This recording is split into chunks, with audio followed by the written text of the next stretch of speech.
तीन दामाद की सास पार्ट 2।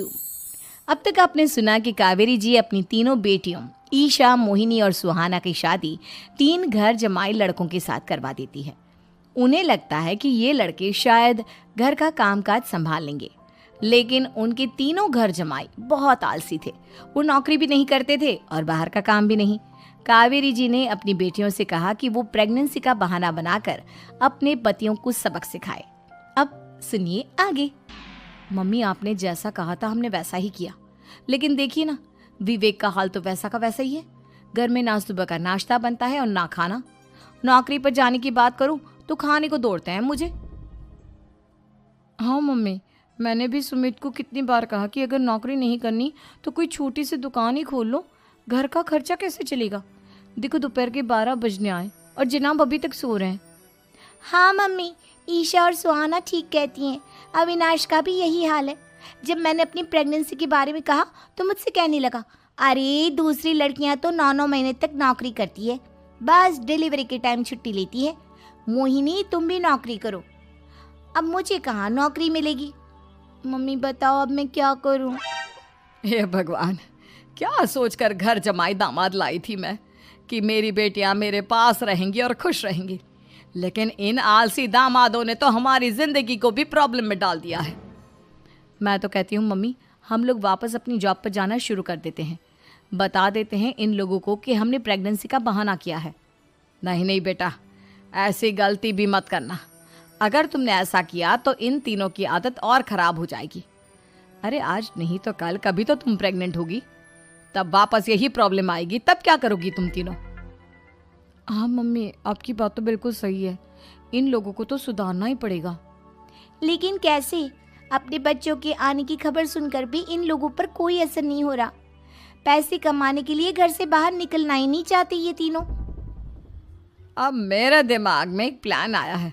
तुम तीनों चिंता मत करो, उन तीनों को बुलाओ, फिर मैं बात करती हूँ। थोड़ी देर बाद कावेरी जी अपने तीनों दामादों को सामने बुलाकर अपनी बात कहना शुरू करती हैं।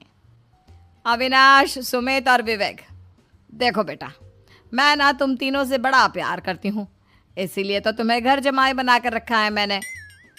अरे मम्मी जी, सीधे सीधे कहिए ना, क्या बात है? प्यार तो हम भी आपको बहुत करते हैं। अरे मम्मी जी, आपकी इज्जत भी बहुत करते हैं। अरे भाई, आपके जैसी सास और कमाने वाली बीवी सबको मिलती है क्या? हाँ मम्मी, विवेक और सुमित ठीक कह रहे हैं। आपकी बेटी से शादी करके मेरी तो ज़िंदगी ही अच्छी हो गई है। जानती हूँ मैं, और ये भी जानती हूँ कि तुम तीनों अपने अपनी बीवियों से बहुत प्यार करते हो। बेटा, बात ऐसी है कि हमारे कुल गुरु ने कहा है कि प्रेग्नेंट होने के बाद मेरी तीनों बेटियां शुरू के 4 महीने हमारे गांव में जाकर रहेगी, जहां मेरे चाचा जी रहते हैं। अरे लेकिन क्यों मम्मी, गांव में जाकर रहने की क्या ज़रूरत है इन तीनों को? वो क्या है ना बेटा, हमारे परिवार को एक श्राप है। अगर मेरी बेटियों ने यहाँ पर बच्चा पैदा करने की कोशिश की तो उनके बच्चों को कुछ भी हो सकता है। इसलिए अब से लेकर 4 महीने पूरे होने तक इन्हें गांव वाले घर में रहना पड़ेगा। हाँ तो इसमें प्रॉब्लम क्या है मम्मी जी? हम भी वहाँ जाकर रहेंगे, पिकनिक मनाएंगे। अरे भाई, बीवी जहाँ हम भी वहाँ।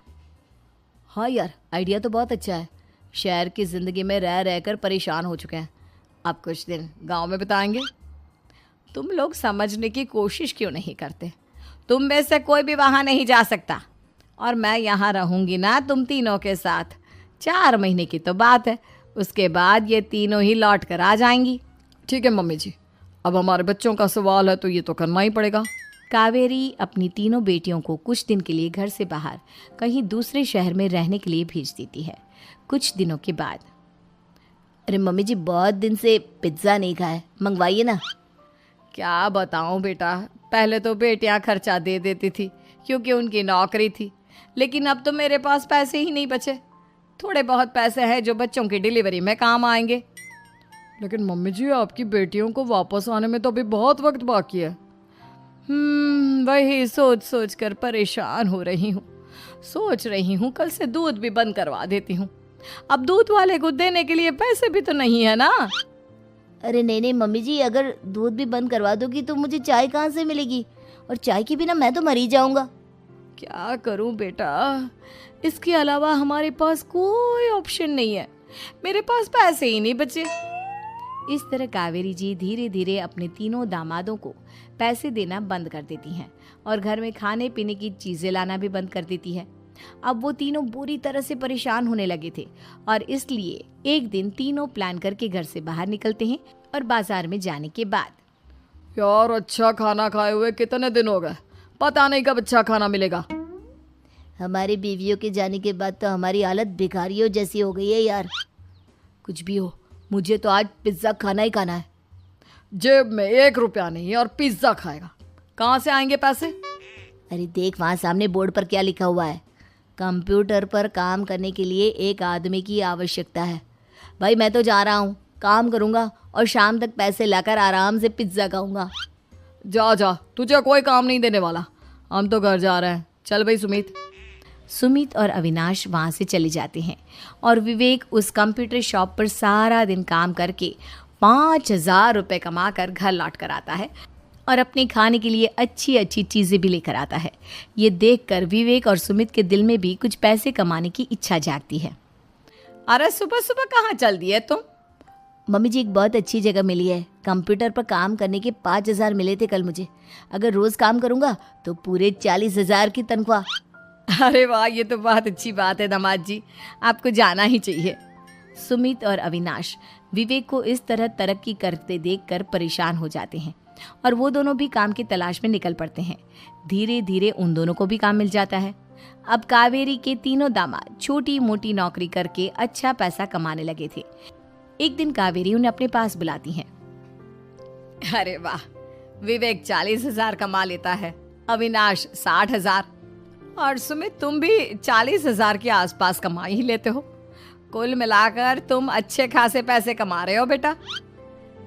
हाँ मम्मी जी, बहुत मज़ा आता है जब महीने के एंड में मोटी रकम हाथ में आती है।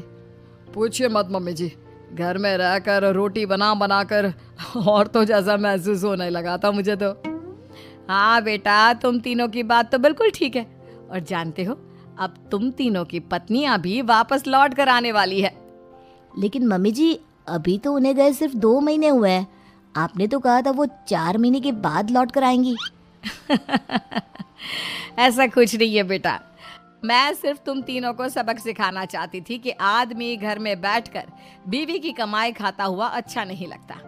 इस दुनिया में हर इंसान को मेहनत करनी चाहिए, काम करना चाहिए, चाहे वो औरत हो या आदमी, ताकि अपने परिवार को संभाल सके। कावेरी की बात सुनकर उन तीनों को अपनी गलती का एहसास होता है और कावेरी उन्हें सच बता देती है कि ईशा, सुहाना और मोहिनी शहर में ही कहीं दूसरी जगह रह रहे थे। शाम के वक्त उन तीनों की पत्नियां लौट कर आ जाती है और कावेरी जी का परिवार एक खुशहाल परिवार की तरह रहने लगता है।